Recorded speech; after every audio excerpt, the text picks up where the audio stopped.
नमस्कार दोस्तों, मेरा नाम मनीष वर्मा है और आप देखना शुरू कर चुके हैं सर्वोदय कोचिंग क्लास का ऑफिशियल यूट्यूब चैनल, जिस पर हम आज आपके लिए लेकर आए हैं साइक्लोन।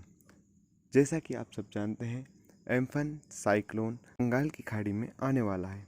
पहले हम जानते हैं साइक्लोन बनता कैसे है या चक्रवात बनता कैसे है। जब समुद्र के ऊपर की हवा सूर्य से ऊष्मा लेकर गर्म होती हैं और तेजी से ऊपर उठती हैं, अपने पीछे की ओर यह एक कम दबाव का क्षेत्र यानी लो प्रेशर रीजन बनाती हैं। इस प्रक्रिया में यह वायु से नमी लेती चलती हैं। इससे घने बादल बनते हैं और तेज हवाएं चलती हैं। अब किन इलाकों में चक्रवाती तूफान का अधिक असर होता है? तो भारत के तटवर्ती इलाके, विशेषकर ओडिशा, गुजरात, आंध्र प्रदेश, पश्चिम बंगाल, तमिलनाडु, केरल, कर्नाटक, महाराष्ट्र और गोवा चक्रवाती तूफान से ज़्यादा प्रभावित होते हैं। अब बंगाल की खाड़ी के तूफान ताकतवर क्यों होते हैं? मई या जून में चक्रवाती तूफान आना आम बात है। ज़्यादातर चक्रवाती तूफान बंगाल की खाड़ी में उठते हैं।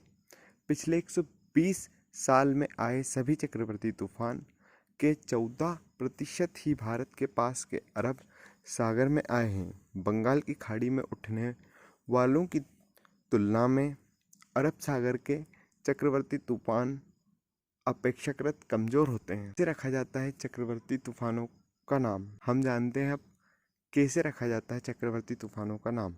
विश्व मौसम संगठन और संयुक्त राष्ट्र की प्रशंसा एशियाई क्षेत्र की आर्थिक और सामाजिक आयोग की चरणबद्ध प्रक्रिया के तहत चक्रवाती का नाम रखा जाता है। 8 उत्तरीय भारतीय समुद्री देश बांग्लादेश, भारत, मालदीव, म्यांमार, ओमान, पाकिस्तान, श्रीलंका और थाईलैंड एक साथ मिलकर आने वाले चक्रवाती तूफान के 64 हर देश 8 नाम तय करते हैं।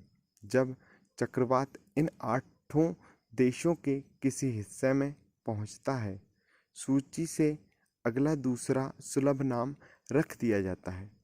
इन 8 देशों की ओर से सुझाए गए नामों के पहले अक्षर के अनुसार उनका क्रम तय किया जाता है और उसके हिसाब से ही चक्रवाती तूफान के नाम रखे जाते हैं।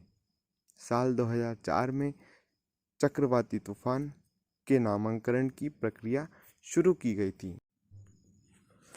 अरब सागर पर 30 सितंबर से 10 अक्टूबर के बीच 2004 में आया हुआ तूफान भारतीय समुद्री क्षेत्र पर पहला ऐसा तूफान था जिससे नाम दिया गया।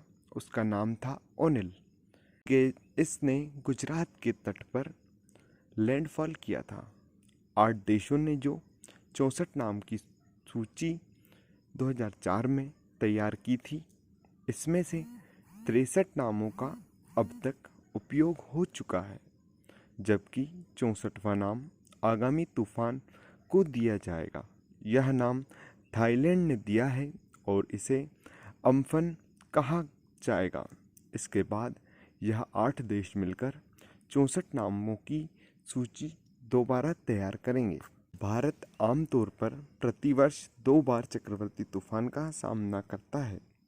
पहला प्री मानसून सीजन में अप्रैल या मई माह के दौरान प्रभावित करता है। दूसरा चक्रवात मानसून समाप्त होने के बाद अक्टूबर या नवंबर में आता है। ऐसे तूफानों की संख्या बंगाल की खाड़ी में अरब सागर के मुकाबले अधिक होती है।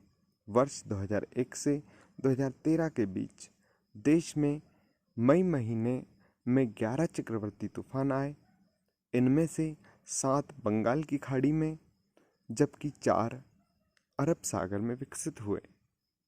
बंगाल की खाड़ी में विकसित होने वाले तूफानों में 75% तूफान बांग्लादेश और म्यांमार की तरफ रुख करते हैं। भारत के तटों की तरफ बढ़ने वाले तूफान ओडिशा या आंध्र प्रदेश के तटीय भागों के पास दस्तक देते हैं। वर्ष 2013 में 11 मई को बंगाल की खाड़ी में मानसून नाम का तूफान विकसित हुआ था और इसने बांग्लादेश के तटीय भागों को प्रभावित किया था। इससे पहले वर्ष 2010 में 18 मई को बंगाल की खाड़ी में लैला तूफान बना था और इससे भारत के आंध्र प्रदेश के तट पर दस्तक दी थी।